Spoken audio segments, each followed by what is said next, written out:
Hello friends, knowledge pulse में आपका एक बार फिर से स्वागत है। मेरे काफ़ी फ्रेंड्स ने मेरे को एक क्वेश्चन पूछा कि बोनस स्ट्रिपिंग का क्या मतलब है, and this was frankly a very new term for me also.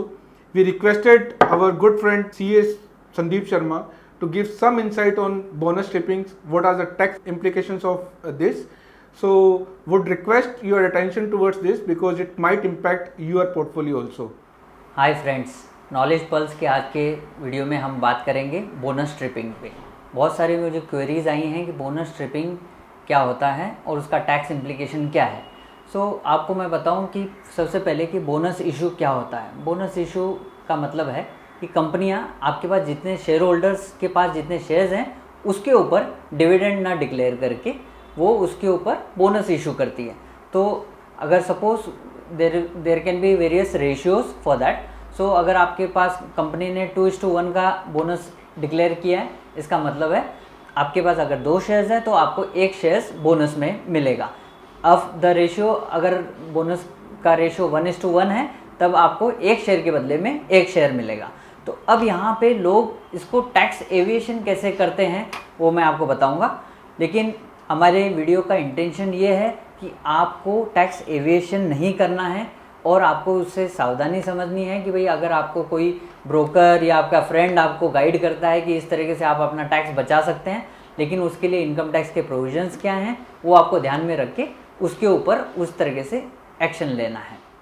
तो अब हम समझेंगे बोनस में लोग इन्वेस्टमेंट करके कैसे फ़ायदा उठाते हैं, उसके बारे में पहले बात करेंगे। तो suppose we will take an example कि भाई अगर आपके पास 10,000 शेयर्स हैं और एज्यूम करते हैं कि 1 शेयर की वैल्यू 10 रुपीज़ है, तो आपका इन्वेस्टमेंट 1 लाख का इन्वेस्टमेंट है। अब कंपनी ने क्या किया, बोनस में एक शेयर के बदले में 1 शेयर आपको मिलेगा। अब आपके पास 20,000 शेयर्स हो गए। तो बट ऑब्वियस है कि आपको पता है कि भाई उसकी बोनस डिक्लेयर होते ही उसकी वैल्यू डाउन हो जाती है। तो सपोज़ आपके 10 रुपीज़ का शेयर है, उसकी वैल्यू हम एज्यूम करते हैं कि वो आफ्टर बोनस वो 5 रुपीज़ पे आ गई है। तो आपके 20,000 शेयर्स 5 रुपीज़ के हिसाब से आपका टोटल इन्वेस्टमेंट पोर्टफोलियो का वैल्यू 1 लाख ही रहेगा। बट लोग क्या करते हैं कि अब आपके पास 20,000 शेयर्स हैं, 20,000 शेयर्स में से आपने 10,000 शेयर्स सेल ऑफ कर दिए शॉर्ट टर्म में। तो आपने बोनस से पहले ख़रीदा 10,000, आपको बोनस इशू हुआ 10,000, तो आपके पास टोटल शेयर्स हो गए 20,000। उसमें से 20 में से आपने 10,000 शेयर्स शॉर्ट टर्म में सेल कर दिए।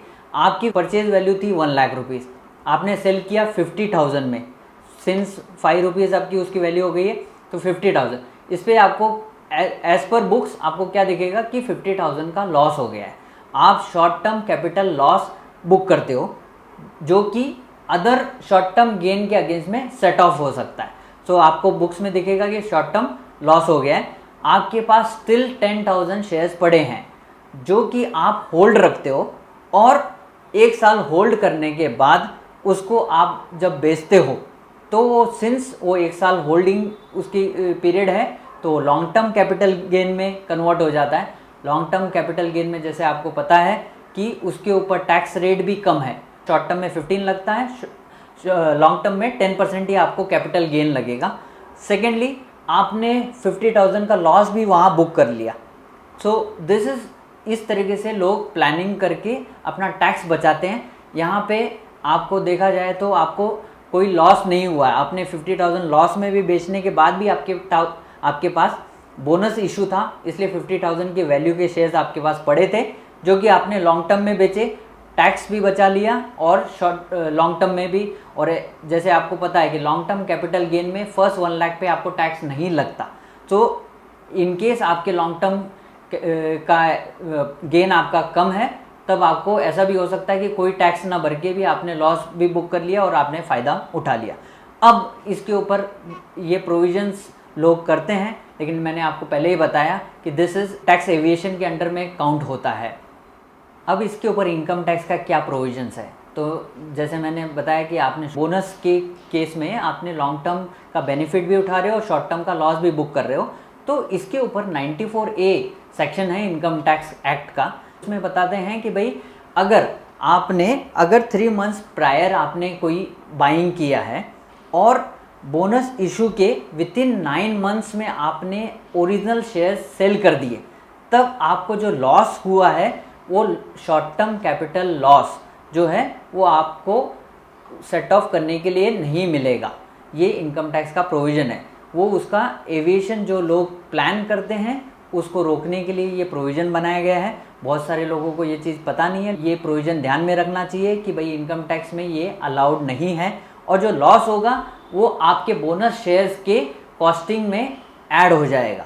सो इस तरीके की planning we should avoid this things, और हमें टैक्स एविएशन में ना होके एक समझदार इन्वेस्टर की तरह प्रॉपरली टैक्स प्लान करना चाहिए, ना कि इवेड करना चाहिए। थैंक यू फ्रेंड्स, उम्मीद करता हूँ कि आज का कंटेंट आपके लिए यूजफुल होगा। And be aware about bonus tripping. We don't have to use laws in against, we have to use in favour. अगर आपके भी मन में कोई ऐसा टॉपिक है जिसके बारे में आपको ज़्यादा इन्फॉर्मेशन चाहिए, do let us know in the comment box. We will try to make a video to spread the awareness. Please like this video, share with your friends for the better reach, and subscribe this channel for further such informative video. Thank you so much. Stay home, stay safe.